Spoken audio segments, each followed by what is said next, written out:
Hello everyone, Josh Willard here along with my buddy Mario, and today we're going to do video number 5 where we're going to talk about overwhelm. Overwhelm is one of those wonderful things. Overwhelm leads to so much other stuff.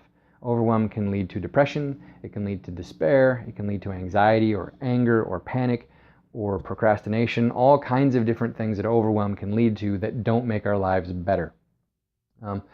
Tomorrow we're going to talk about some ways and some tools that you can use to control overwhelm or minimize or even eliminate overwhelm. But today I want to talk about how overwhelm and anxiety often work together. Overwhelm and anxiety are cousins. They are best friends. They love hanging out together. They love feeding off of each other. Typically what happens with overwhelm is when you feel like you have too much to do, too many choices to make, too many outcomes that you have to create, too many people that you have to make happy, too much, and that you don't have enough resources. You don't have enough time, you don't have enough money, you don't have enough knowledge, you don't have enough skill. We have too much to accomplish and not enough resources to do it in. That's when overwhelm happens.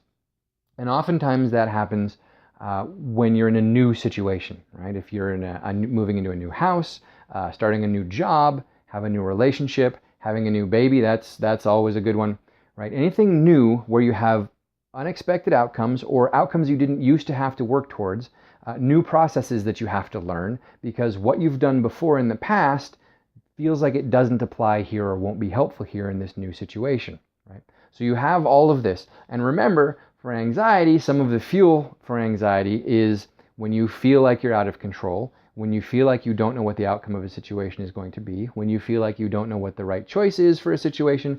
Basically, anytime you feel like you aren't going to know how to successfully work through a challenge to come out the other side with the right answer or a positive result, you feel anxious.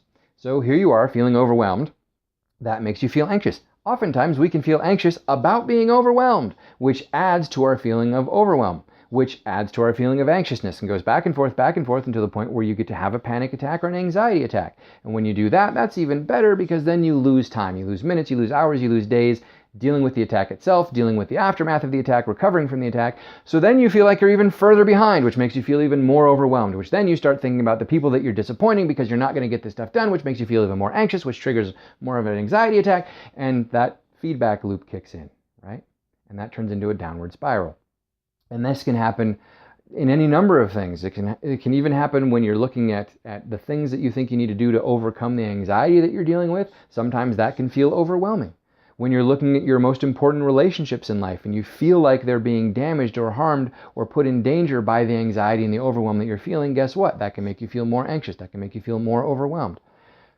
So what we do is we give you tools to interrupt those feedback loops, to stop those downward spirals, and actually we can even turn them into self-propelling upward spirals that can help lift you up.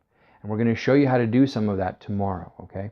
But the foundation of all of that, the foundation of how to do that comes from the triangle that I mentioned yesterday, the one that we use in strategic intervention. It's one of the methodologies that I'm trained in, and it is the focus, meaning, doing triangle, right? The three corners of that triangle are what we're focusing on, the meaning that we're giving it, and what we're choosing to do about it.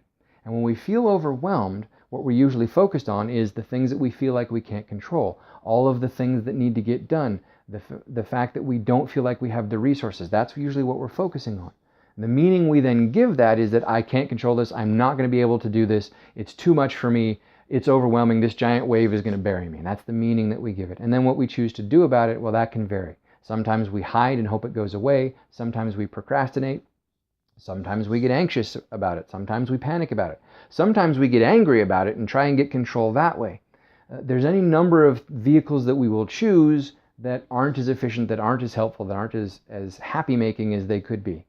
So what would happen, though, if we could change one of those three things? What if we changed what we were focusing on? Or what if we changed the meaning that we're giving to what we're focusing on? Or what if we changed just what we decided to do about it? Well, if we change any one of those three things, we affect the other two and we affect the situation, and we can do that for the positive. So tomorrow we're going to talk about how to do that. I'm going to show you some tools. So please be here. Please bring a friend. Please like and share this video with the people that are most important to you. And we'll see you tomorrow. And until then, live your best life today.